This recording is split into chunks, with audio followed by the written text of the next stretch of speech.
అరుణాచలగిరి ప్రదక్షిణ రహస్యాలు. శాంతంగా ఉన్న ఆ అర్ధరాత్రి, చల్లని గాలి, చుట్టూ నిశ్శబ్దమే. ఒక పర్వతం. కాని ఇది ఒక మామూలు పర్వతం కాదు. ఇది శివుడే స్వయంగా రూపాంతరం చెందిన రూపం. ఇది అరుణాచల హిల్, తిరువణ్ణామల్లైలో ఉండే ఆధ్యాత్మిక శక్తి కేంద్రం. ప్రతి పౌర్ణమి రాత్రి వేలాది మంది భక్తులు ఇక్కడకు వస్తారు. ఒక ప్రత్యేకమైన యాత్ర కోసం, గిరి ప్రదక్షిణ కోసం. ఏమిటి ఈ ప్రదక్షిణ ప్రత్యేకత? ఏం జరుగుతుంది 14 కిలోమీటర్లు ఈ పర్వతాన్ని చుట్ట సమయంలో? ఈ వీడియోలో మనం తెలుసుకుందాం అరుణాచలగిరి ప్రదక్షిణ రహస్యాలు. అరుణాచలమంటే అరుణంటే అగ్ని, అచలమంటే కదలని పర్వతం. ఇది అగ్నిలింగం యొక్క స్వరూపం. పురాణాల ప్రకారం శివుడు బ్రహ్మ మరియు విష్ణువులకు తానెంత గొప్పవాడనేది చూపించేందుకు తనంతట తాను అగ్నిస్తంభంలా ఆకాశాన్ని చీల్చాడు. ఆ అగ్నిస్తంభం బిగజారిపోయి భూమిపై పర్వతంగా మారింది. అదే అరుణాచల పర్వతం. ఇది వన్ ఆఫ్ ద పంచభూత క్షేత్రస్, పంచభూత దేవాలయాల్లో ఇది అగ్ని మూలాధారం. ప్రదక్షిణ అంటే భగవంతుడి చుట్టూ క్లాక్వైజ్గా తిరగడం. కాని ఇక్కడ ప్రత్యేకత ఏమిటంటే మీరు దేవాలయం చుట్టూ కాదు, భగవంతుడే స్వరూపమైన పర్వతం చుట్టూ తిరుగుతున్నారు. 14 కిలోమీటర్ల ప్రయాణం పాదయాత్రగా చేస్తారు భక్తులు. ముఖ్యంగా పౌర్ణమి రాత్రుల్లో ఇది జరగడం ఒక ప్రత్యేకత. ఈ సమయంలో డివైన్ వైబ్రేషన్ అత్యంత శక్తివంతంగా ఉంటుంది అని అంటారు సన్యాసులు. ఇది ఒక స్పిరిచువల్ డిటాక్స్ జర్నీలాంటిది. మనిషి ఒడిదుడుకులను వదిలిపెట్టి శాంతిని అనుభవించే ప్రక్రియ. ఈ ప్రదక్షిణ మార్గంలో 8 పవిత్ర లింగాలు ఉంటాయి. వీటిని అష్టదిక్పాలక అనగా 8 దిక్కులను పరిపాలించే దేవతలుగా భావిస్తారు. 1 ఇంద్రలింగం. ఇంద్రలింగం అనేది అరుణాచలగిరి ప్రదక్షిణ ప్రారంభంలో భక్తులు దర్శించే తొలి పవిత్రలింగంగా గుర్తింపు పొందింది. ఇది తూర్పు దిశను ప్రాతినిధ్యం వహించే ఇంద్రుడికి చెందినది.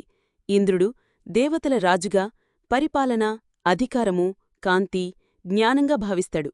ఈ లింగాన్ని దర్శించడం వల్ల జీవనంలో విజయాలు సాధించడానికి కావలసిన బుద్ధి, ధైర్యం మరియు నియంత్రణ శక్తులు మెరుగవుతాయని భక్తుల నమ్మకం. మరియు అగ్నిలింగం. అగ్నిలింగం ఆగ్నేయ దిశలో ఉంటుంది. అగ్నిదేవుడు అన్ని యజ్ఞాదిక క్రియల పతిగా, శుద్ధిశక్తిగా పూజించబడతాడు. ఈ లింగం దగ్గర భక్తులు తమలోని క్రోధం, దుశ్చింత, లోభాలను అగ్నిలో కలిపివేయాలని ఆత్మాభిప్రాయంతో ధ్యానిస్తారు. ఇది లోపల ఉన్న మలినభావాలను తగలబెట్టే ఒక ఆధ్యాత్మిక దివ్యశక్తిగా భావించబడుతుంది. అగ్నిలింగం ప్రదక్షిణలో ఒక ముఖ్యమైన శుద్ధిక్షేత్రంగా పరిగణించబడుతుంది. మరియు యమలింగం. యమలింగం దక్షిణ దిశలో ఉంది. ఇది యమధర్మరాజుని ప్రాతినిధ్యం వహిస్తుంది.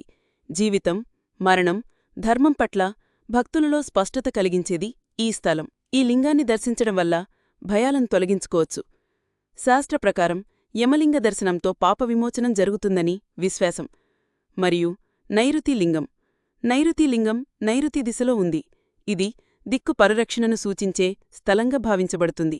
ఇది సాధారణంగా రక్షణ, క్షేమం మరియు మనోబలాన్ని పెంపొందించేందుకు శక్తిని ప్రసాదించేదిగా పరిగణించబడుతుంది. నైరుతి దిక్కు నెగటివ్ ఎనర్జీకి ప్రతినిధిగా ఉండే దిక్కుగా చెప్పబడిన ఈ లింగం దాని శాంతికర మరియు రక్షణాత్మక స్వరూపంతో ఆ దిశలోని దుష్ఫలితాలను తొలగించగలదని నమ్మకం. మరియు వరుణలింగం. వరుణలింగం పశ్చిమ దిశలో ఉంటుంది. వరుణుడు జలదేవతగా క్షమాశీలత, సంయమనం మరియు జీవిత ప్రవాహానికి ప్రతీకగా ఉన్నాడు. వరుణలింగాన్ని దర్శించడం వల్ల మనసు మృదుత్వం, హృదయంలో క్షమాభావం కలుగుతుందని విశ్వసిస్తారు. ఇది మన శరీరంలోని జలతత్వాన్ని సమతుల్యం చేసే స్థలంగా కూడా భావించబడుతుంది. మరియు వాయులింగం. వాయులింగం వాయువ్య దిశలో ఉంటుంది. వాయువు అంటే ప్రాణశక్తి, జీవనశ్వాస. ఈ లింగం ప్రదక్షిణ మార్గంలో అద్భుతమైన శక్తిని ప్రసరిస్తుందని అనేక భక్తులు అనుభవం వ్యక్తపరుస్తారు. దీన్ని దర్శించడం ద్వారా శ్వాస సంబంధిత వ్యాధులు తగ్గుతాయని, మానసిక స్థితి స్థిరపడుతుందని నమ్మకం. ఇది ధ్యానానికి, ప్రాణాయామానికి అనువైన పవిత్ర స్థానం. మరియు కుబేరలింగం. కుబేరలింగం ఉత్తర దిశలో ఉంది. ధన, ఐశ్వర్యం మరియు సంపదకు అధిపతిగా కుబేరుడు పూజించబడతాడు.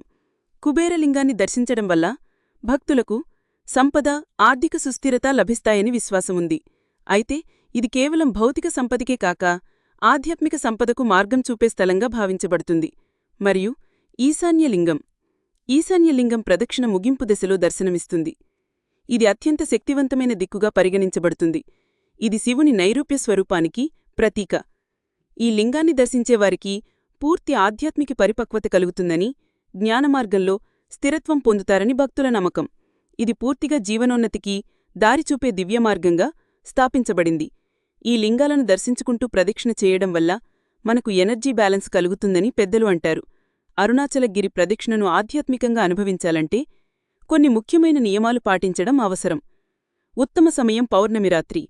ఆ రాత్రి 9 గంటల నుంచి తెల్లవారుజామున 3 గంటల మధ్య ప్రదక్షిణ చేయడం అత్యంత శుభంగా పరిగణించబడుతుంది. ఆ సమయంలో పరమశాంతి, దివ్యశక్తులు అత్యుత్తమంగా ప్రసరిస్తాయని భక్తుల నమ్మకం. ప్రదక్షిణ సందర్భంగా ఎలాంటి చెప్పులూ ధరించకూడదు. పాదయాత్రను నేరుగా భూమిని తాకుతూ చెయ్యడం వల్ల భూశక్తిని స్వీకరించడం సాధ్యమవుతుంది. ఈ అనుభూతిని ప్రదక్షిణలోనే పూర్తిగా పొందలొచ్చు కాబట్టి బేర్ఫుట్ వాకింగ్ మౌలిక నియమంగా ఉంటది. ప్రదక్షిణ దిశ ఎప్పుడూ క్లాక్వైజ్ అంటే దేవుని కుడివైపు ఉండేలా మనం తిరగాలి. ఇది ధర్మసంబంధంగా, శాస్త్ర సంబంధంగా కూడా ఒక పరంపరాగత ఆచారం. దీనివల్ల శివుని చుట్టూ తిరుగుతూ ఆయన అనుగ్రహాన్ని పొందగలుగుతాం. మనస్సు స్థితి కూడా ఎంతో ముఖ్యమైన అంశం. ఈ యాత్రలో మానసిక ప్రశాంతత, సంతోషం లేదా నిశ్శబ్ద భక్తితో పాటు కొంతమంది భజనలతో కూడిన ఆనంద తరంగాలను పంచుకుంటారు. ఇది పూర్తిగా వ్యక్తిగత అభిరుచైనా భగవచ్చింతన ప్రధానంగా ఉండేలా చూసుకోవాలి. ప్రదక్షిణకు ముందు తక్కువగా తినడం ఉత్తమం. దాహం లేకుండా ఉండేంత మినిమం లిక్విడ్స్ తీసుకోవచ్చు. శరీరం తేలికగా ఉండడం వల్ల నడకలో అలసట తక్కువగా అనిపిస్తుంది.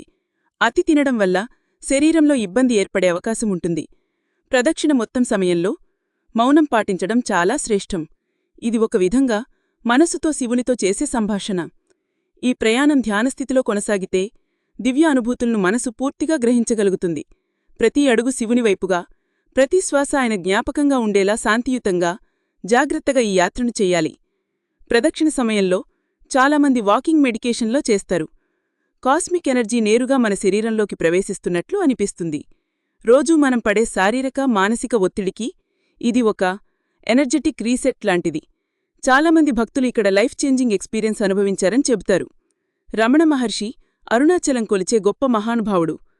ఒకప్పుడు ఇలా అన్నారు, to walk around Arunachalam is to receive the grace of the lord directly. Arunachalam ప్రదక్షిణ చేస్తే శివుని కృప నేరుగా మన జీవితంలోకి ప్రవహిస్తుందని ఆయన అభిప్రాయం. మనందరికీ జీవితంలో ఒకసారైనా అరుణాచల గిరి ప్రదక్షిణ అనుభవించడం తగినది. మీరు శాంతి కోసం వెతుకుతున్నారా? స్పిరిచువల్ ఎనర్జీ పొందాలని కోరుకుంటున్నారా? తప్పనిసరిగా మీ జీవితాన్ని మార్చగలదు. ఈ వీడియో నచ్చితే లైక్ చేయండి, షేర్ చేయండి. మరిన్ని ఆధ్యాత్మిక గమ్యాలు, మిస్టికల్ ప్రయాణాల కోసం